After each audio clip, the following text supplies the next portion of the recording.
What is the Senior Bowl? Why does it matter? It's a really pivotal part of the NFL draft process, but for reasons you might not realize. We're here to talk all about it.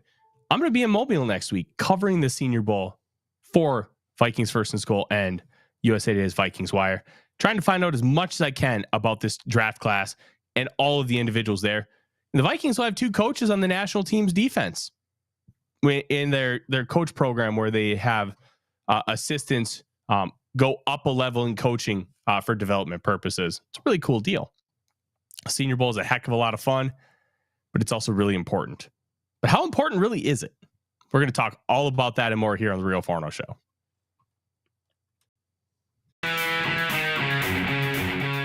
Welcome to the Real Forno Show, hosted by Tyler Forness, the Managing Editor of USA Today's Vikings Wire, writer for the College Football Network, publisher of Substack Run In Shooter, host of The Good, The Bad, and The Hungry on the Voices of Wrestling Podcast Network, as well as a founding member of Vikings First and SKOL.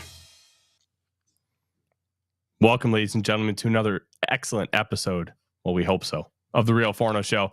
I'm your host, Tyler Forness. With me, as always, is producer Dave, who's got his bourbon in hand, as I have my Gatorade bottle full of water. We're going to have some fun here today. Odie's on the floor, and the wife will be home during the show, so Odie won't have to listen to me talk for the umpteenth time. He hears that enough as it is. We're going to talk about the Senior Bowl today, and we're going to talk about the process. We're going to talk about why it matters and how much you can really take from the game, because it's not just about the game. And let's start with the actual game itself. The All-Star game will be played Saturday afternoon in Mobile, Alabama, on the campus of South Alabama. It's a nice little area. Mobile, it kind of reminds me a little bit of like Minnesota in like how it's structured, like civil planning, that kind of thing. Like it just feels like a nice suburb. It's shockingly expansive. Like it's a widespread city, but it's a lot of fun, and we have a really good time down there. But the game will be played on Saturday. Yeah, Odie, I know the game's going to be played Saturday, but you're going to watch it now. And with what field is it played on? Didn't they move a couple of years ago? Yep. Used to be at Lab People Stadium, which was about 7 minutes from downtown. Super easy and quick to get to. Now it's at Hancock Whitney Stadium, which is on the campus of South Alabama. It's about 40 minutes from downtown. So it's made things a little more complicated logistically for so many people, because you could just stay downtown, take like a 7-minute Uber, and you're good. But now you have to worry about transportation, but it's a much, much, much nicer facility. And to me, that matters. I like that it's at a nicer facility. So we'll kind of see how things play out. But it's at Hancock Whitney Stadium. And here's the thing about the game. It doesn't matter. And it's kind of weird to talk about.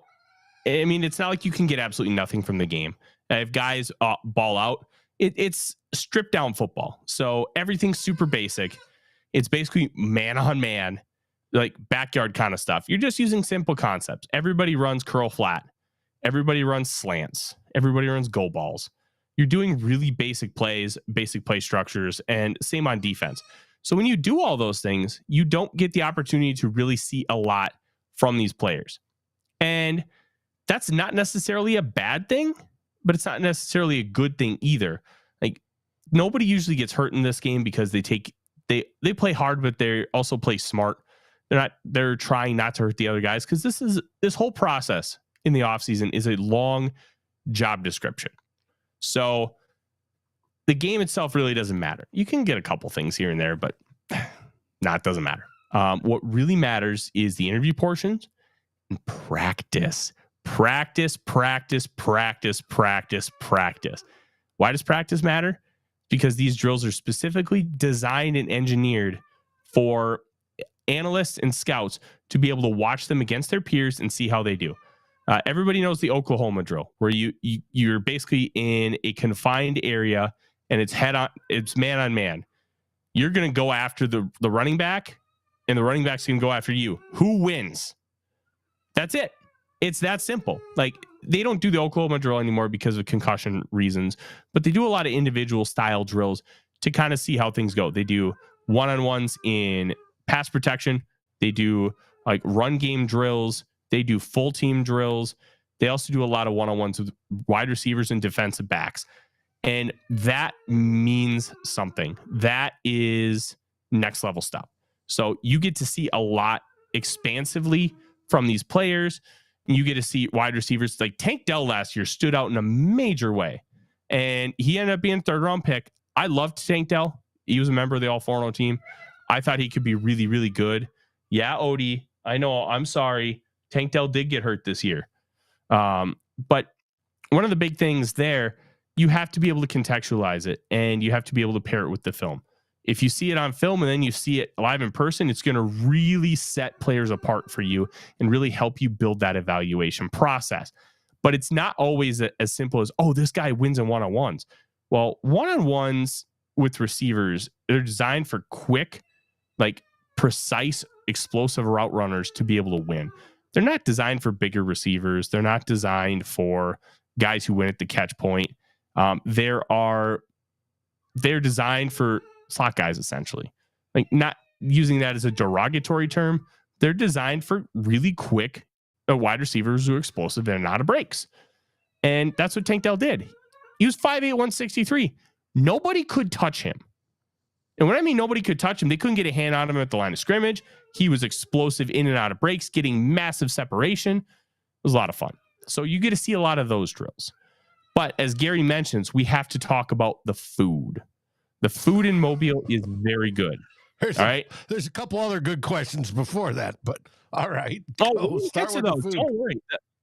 Those questions are like the end of the process because we're going to talk a lot about the game before we get to the players, because understanding how to look at the game and how to look at the practices and how to contextualize out the entire process, I think is really important. And then we can talk about some of the players. I mean, Odie is so excited to talk about the players. All you can do is whine at the door right now. So let's talk about some of these food spots, Gary, because let's be honest. This is a Vikings podcast, but this is also a food podcast. My favorite spot in Mobile is Winsel's. It's a raw oyster bar, and it's right on the Gulf of Mexico, so you're getting some fresh stuff. I get when I go with my buddies, and we split a oyster sampler, so they're all cooked oysters. And then I usually get the blackened redfish, and it's a massive meal. First time I ever had it, I was so full that I had to wait like an hour and a half before having a beer at the bar we went to. It was gnarly. And I mean that in a good way. I highly recommend Winsel's. There's the beer garden if you want like classic German style beer food. They also have a ton of taps, which makes it really interesting. Then there's this new spot that we went to last year. I can't even remember what it was called, but I think I spent $90 on dinner, and it was really, really, really good. We usually don't expand too much outside of downtown just because of logistical reasons.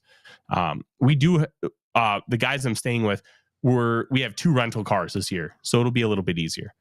But Winsel's is always going to be my number one you need to go to spot in Mobile, Alabama. All right. Let's get back to the practices. So one of the interesting things about practices is, Gary, Super Bowl food will come next year, I promise. Or next week, excuse me. We're going to have things to talk about next week. Super Bowl is going to be one of them. We'll talk about spreads. So everybody who's listening, I want to hear your spreads. Throw them in the comments. Tell me what your Super Bowl spread is. And you know what? We may just pick our favorite here on the show. And maybe I'll use that for my Super Bowl party. Who knows? So with practice, you get 2 practices back to back. So there's the American team and the national team. Practice 1 will start, I think, at 11 o'clock. And then practice 2 will start at 1:30. And then in between the 2 practices, you have a half an hour you get about 10 minutes to interview the players from the practices you just watched. And then the other team comes in, starts warming up, gets ready. And practices are always run a little bit different, but they're always run the same. Kind of like the square rectangle theorem. You're going to get the same style drills, but how things are structured are going to be different because you get defensive coordinators and offensive coordinators from the NFL that run these practices. So they're running practices for the first time. This is a new system that they put in place. The Vikings have two defensive coaches. I can't remember the one guy's name. I'm going to pull it up here. I do know passing game coordinator and DB's coach Durante Jones is the defensive backs coach. Sorry, he's going to be the defensive coordinator for the national team. And MRJ Alberry is going to be the linebackers and edge rushers coach for the national team as well. So when you have coaches from your staff on the Senior Bowl team, you get an inside look on all of these players. So all of a sudden, the Vikings are going to have two coaches coming back, and in meetings, they're going to be able to tell you a lot more information about all of these players than they didn't have previously. And to me, that means something. That means a lot because you can do a lot of different things and you can learn a lot about their process. You can learn a lot about how they go about their business and who they are as people. I can watch film. I can't tell you that so-and-so is a good or a bad person because I haven't met them. And when you have these face-to-face interactions, it just helps. It just helps. Ooh, Gambinos. Okay. How far outside of Mobile is it? Like, can you give me that information, John? Because I'll tell you, that's not the worst idea in the world. Because one of my buddies is allergic to shellfish, and so I'm gonna have to go to Winslow's without him. And he's also never really been to a chain restaurant, so we're taking him to Chili's, which is going to be really fun. But to kind of finish off that point, having any piece of information you can gather about these players helps you in the pre-draft process. And when you talk about the Senior Bowl and how much you need to contextualize it for the pre-draft process, I put the Senior Bowl at around 10% of your total evaluation. Why? Film is what matters the most. Film matters more than anything because that's you playing real games against real people. And when you do that, hey, Odie, you're happy now. Mom's home. When you play games against real people, it really shows what you can do because you know what? Like, Dave, have you ever seen the movie Basketball? No. Okay, so it was came out in the late 90s. It was written and starred in by the two creators of South Park. So they realized that they can't play basketball worth of crap, but they can shoot. So they created a hybrid baseball basketball game where all they did was shoot. And they realized, hey, we could be really good at this. And it's kind of the same process here where like you want to be able to see guys go up against other players. Like practice environment, yeah, that's a small part of it. And you can see technique. You can see, oh, this guy's really explosive. Oh, this guy dips his hips really well when he's route running. But you don't get the full picture. And that's why this is only a part of the process. And I really like that it's an add to the process. And then outside of just what we see, players get to talk to the teams extensively. So every team has representation down there. Last year, the Vikings had Kwesi Adofo-Mensah down there. I would guess that he's going to be down there again because it's an important aspect. It's also good team building, team bonding. So you have like your scouts there, your personnel, and they do a lot.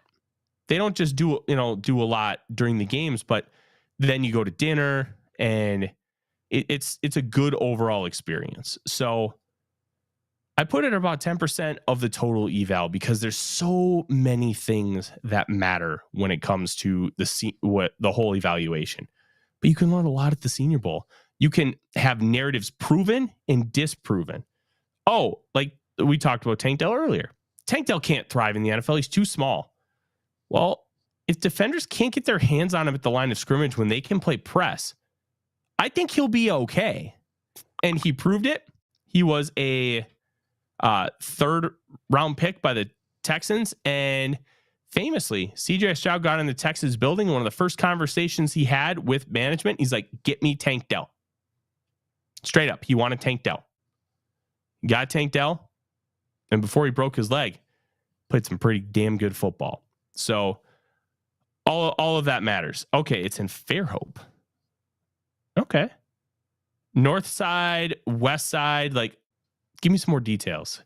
Because we're staying about 10 minutes south of downtown. So I'm hoping it's kind of close.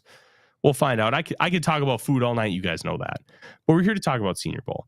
Dave, before we kind of dive into some players that I'm really going to be keeping an eye on, what do you think of the Senior Bowl? How do you kind of contextualize that as you're kind of looking at these guys? Well, it's the first time these players have been with pro coaches, and all the coaches from the various teams and all their evaluators that are down there are watching how they take NFL coaching, right? How does each player react to a coach saying, hey, I want you to do this on this rep? How well do they adapt to that? Can they instantly do that? Is it going to take 2, 3, 4 times for them to get it? Are they just obstinate and don't even want to try? Plus, it also shows these people how these players interact with each other, which is important when you're building a team and you want a good locker room and all that other sort of stuff. You want to see that, is this guy a jerk, or is this guy a team player? Is he supporting everybody else, or is he a loner? All those things come into play down in Mobile that we don't see, or that the NFL teams don't see on a regular basis. And this is really almost their first opportunity to see some of that. And it's good for them when they come to evaluating these players and then starting to rack and stack them on the board. You talked about Tank Dell. Obviously, Houston wanted to know, can he work? And they evaluated him, and he moved up high enough that it overcame his diminutive size so that they selected him.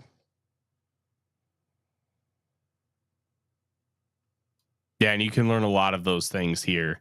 I do think that there's an interesting element to this game where you can just learn a lot of that information, and I think it's just a really fun process because you get to see guys a little like out of their element, and they really focus on small school guys.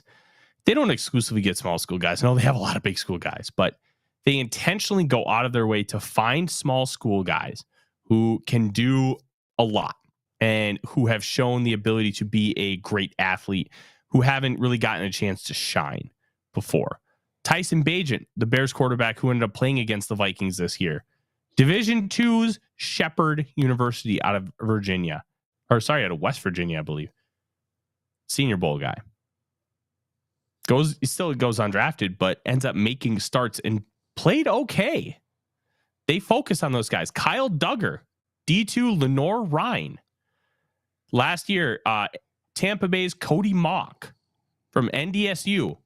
Like, they really focus on trying to bring in those guys. Why? Gives them an opportunity to prove themselves on a different stage and on a bigger stage. And if you do that, it makes your film feel a little bit more legitimate. So if you prove that you can hang against better players, your film against those quote unquote lesser players, as in like not quite as talented, is going to stand out a little bit more because, okay, well, he's doing against those guys and it wasn't a fluke. So we can trust that he's going to be able to take it to the next level. Are you talking Yak God from West Kentucky? You talking Malachi Corley? That's my boy. I love Malachi Corley. He is a member of the Real Forno team who just got its third member earlier today. Fortunately, he won't be in Mobile, but that's Texas wide receiver Adonai Mitchell, who we will talk about on a future episode of SKOL Search. So make sure you like, subscribe, ring the bell. SKOL Searches are going to be coming hot and heavy, and it's going to be a lot of fun. All right. This is going to be a relatively abbreviated episode tonight because Senior Bowl, it's just talking about process, talking about what's going on and how to really view things. So lastly, let's talk about a few players. that I'm going to be looking forward to seeing. Let's talk about quarterbacks first. On one team, you have Michael Penix Jr. and Bo Nix. Yes, they will be on the same team. And that means Michael Penix Jr. will be throwing because there are only 3 quarterbacks on that team. There are 7 quarterbacks total going to the game. As of right now, there always is a possibility, Dave, that there could be an 8th added. Why? Because usually they have balanced rosters. And I'm wondering if you're going to see Jaden Daniels potentially added. I don't think it's likely. I don't know what all he has to gain by going. Usually you don't get guys who are projected to be top 5 picks go to the Senior Bowl. They go to the Senior Bowl and become top 5 picks. And right now, the ebb and flow of who's favored in the draft and whatever, Jaden Daniels is moving up and is possibly the number 2 selected quarterback. Mm-hmm. Yeah. Look, there's a non-zero chance he could be the number 1 selected quarterback. And I think there's a lot of things to look at. There's a lot of things to potentially see with these players, and having that ability to go in there and prove yourself when you are a quarterback who could be a top guy, it all adds up and it all makes an impact. I am pulling up the rosters right now of quarterbacks so we can have that conversation. So the third quarterback in that group is Sam Hartman from Notre Dame, which is kind of unfortunate because Sam Hartman kind of stinks. But you're not going to have teams with an entirely great quarterback room. It's a tough one. Like, these guys, not everybody can play in the NFL. It's just a fact of life. I don't have a very high opinion of the player Sam Hartman is. I have a very high opinion of his toughness. He got a rib removed and was making a necklace out of it. True story. You can go look it up. It's like, there's just some people who are different, and he just doesn't have the strongest arm. He played relatively well in his first year outside of the slow mesh, but it's going to be very interesting to kind of see how he performs and how Penix performs next to Nix, because look, people need quarterbacks. The Vikings need one too. The other quarterback room is going to be interesting. Spencer Rattler and Michael Pratt are going to be in the same quarterback room. We talked about those guys last week on an episode of SKOL Search. I'm a big fan of Michael Pratt. I get Spencer Rattler's appeal. I'm just not there. So there's levels to this. And I truly believe that you could see some interesting play from this room, especially Joe Milton from Tennessee. Joe Milton is 6'6", like 250. And he can literally throw the ball like 90 yards in the air. And it looks effortless. Like, we're talking Josh Allen type arm strength. And that's not being facetious. That's not hyperbole. That's real. And he's proven it. Then you also have the last guy, Carter Bradley, the South Alabama quarterback. They love to bring in South Alabama guys because it's their home. But they only bring in guys who are viewed highly. And he had a really good week at the Hula Bowl, so he's getting an opportunity. These quarterbacks have a real chance to make a real impact and improve their draft stock significantly with a good week. Quarterback is the one position where you can improve a lot with a good week because you're going into a brand new environment. How are you handling all the stress? How are you handling the situation change? How are you handling basically learning the play calls for a brand new offense? And then how are you responding to it with your play? There's so many elements to it. And I'm really excited to kind of see how that looks for them. And I think it'll be a lot of fun. But those are like the main guys I'm looking forward to. There are a few receivers here and there, a couple DBs. But the quarterbacks, they're going to be the main focus here, Dave. And I'm really, really excited to kind of see how they look. Good. Hey, all of us are curious because looks like we're going to need one. Mm-hmm. Yes, we are going to need one. And I wouldn't be surprised if good old Kirky boy is gone, but we're going to have plenty of time to talk about that. Wide receiver DB one-on-one drills are going to be a must watch. The Senior Bowl does air practices, I believe, on both ESPN and NFL Network. Seek them out, find them, record them, watch them. It's a lot of fun to kind of see how some of these drills work, especially one-on-ones. One-on-ones get a lot of focus on day 3 of practice, which I've only attended one day 3 of practice because every other year it's absolutely downpoured on day 3 and then they close it to the media. But it's a good time. If you're a football fan, practices are open to the public to attend, but the game, obviously you have to buy tickets and then also credentials. So I'll be there. I will be watching these guys intently, and I will also be trying to get interviews with some of the players after practice, try to get some more insight on who they are. And we're going to be having a lot of discussion about it and a lot of content for both here and VikingsWire.com. It's going to be a good time, Dave. And let me tell you, I'm really excited. I like watching the linemen, the one-on-one drills. Okay. I'm going to be paying particular attention to the defensive linemen this year. Yeah, there's some interesting defensive linemen. Let me pull up the rosters here. As I said earlier, the defensive line, the Vikings are going to have some coaches kind of working with the defensive side of the football. That I don't think there's anybody that stands out as like, oh, this is a must-have kind of guy, because I think the best defensive linemen are the 2 Texas boys, Byron Murphy II, who was just mocked to the Minnesota Vikings by Daniel Jeremiah last Friday, and Devondre Sweat, who we've already done an episode of SKOL Search on. Just a big boy who's an interesting eval because he played a lot of 3 technique in college, but they didn't always, what do you call it? They didn't put him at nose, which is right, what he's going to project to at the NFL level. But they also have Byron Murphy. So they're like, we'll just have 2-3 techs, put one guy in each A gap and be like, all right, try to do things. Well, teams couldn't do things. So there's merit to it. But in the NFL, with this defense, you're going to want that 2 gapper. So it'll be interesting to kind of find out how that gets prioritized. And I'm fascinated. I'm very, very fascinated to kind of see how everything boils down. Let's see. There's a couple other defensive linemen. Braden Fiske from Florida State, Michael Hall Jr. from Ohio State, Tyler Davis from Clemson, Brandon Dorlus from Oregon. There's some interesting players, and that's not even including the edge guys.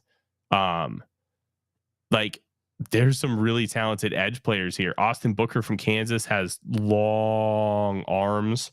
You have Layatu Latu, who might be the best player in Mobile. There's going to be a lot of fun. And I'm really excited to bring a bunch of content, have a bunch of really interesting viewpoints from sitting in the stands and watching these guys. And it's, David, it's just going to be great. I can't wait. I can't wait to get down there. I don't want to fly for 5 hours, but I'll deal with it to go to Mobile. Yep. There's nothing wrong with flying. Well, I mean, you, like myself, Dave, are a big guy. It's a little more difficult for us to fly. Yes, it could be a little bit more uncomfortable. True. But I did get the extra leg space, aisle seat or window seat, depending on the airframe, which has more space. I spent $61 extra for Comfort Plus on American. Then I found out it was going to be $60 per checked bag. So I spent $1 essentially to get more legroom. It was great. It was great. Yeah. We're gonna have some fun, and I'm gonna have a lot of updates from Mobile. A lot of shorts, and if you guys don't know what shorts are, it's the YouTube version of the TikTok, and just gonna be 1 minute quick hitters. I will be sharing them on Vikings First and SKOL. So you'll want to subscribe, ring the bell so you get those notifications. So when they pop up, you'll be able to see them real quick. I'm going to be either uploading them directly myself or sending them off to Dave so he can get it up really, really fast. It's going to be great. Anthony, it's it's very uncomfortable for me to fly because I'm such a large human. Like, the actual flying is fine. I don't have the money to pay first class, and it's very uncomfortable in those seats, but that's okay. I'll deal with it. I'll be fine. Plus, I get Bojangles in Charlotte on Monday. I love me some Bojangles, so that'll be cool.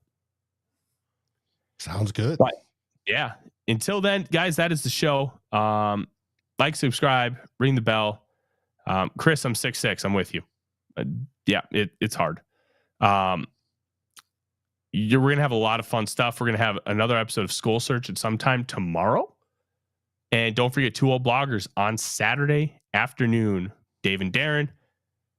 And we're going to have a lot more individual previews of players. We're going to have more talk of the Senior Bowl after next week. We're going to have more talk of the Senior Bowl next week. All of that matters for the Vikings because it matters for an NFL draft context. There will be at least one Viking coming from the Senior Bowl. There has in multiple years. Last year, the Vikings took Mekhi Blackman, Senior Bowl. Jay Ward, Senior Bowl. Jaron Hall, Senior Bowl. 3 of their 6 draft picks. And the 2 UDFAs that they kept, Andre Carter II, Senior Bowl. Ivan Pace, Senior Bowl. Senior Bowl matters when it comes to NFL draft prospects, especially in a year where there aren't a ton of junior prospects. There were only like 50-some junior prospects this year that declared, which like 5-6 years ago, there was like 115. So things are changing. Yeah, well, I'm about to say, we're changing. We made it through COVID, which messed everything up, and now we're getting into the NIL, and that's going to mess up normal processes. And we're going to see older players come out. It's going to mess things up. Yep, but it's going to be a lot of fun. Mm-hmm. And with that, that is our show. Thank you guys very much for joining. Don't forget to like, comment, subscribe. Do all those same things on the podcast platform where we have unique shows too. And you'll always be able to get everything from us on those and VikingsFirstandSkol.com, part of Fans First Sports Network. From Dave, I'm Tyler. I'm going to go cook me a couple steaks for dinner. SKOL Vikings, baby. SKOL Vikings. Like, subscribe, and ring the bell to get notifications. It helps us grow this community that we all love, our Minnesota Vikings. And on behalf of Tyler Forness and myself, Dave Stefano, thank you so dearly for watching The Real Forno Show.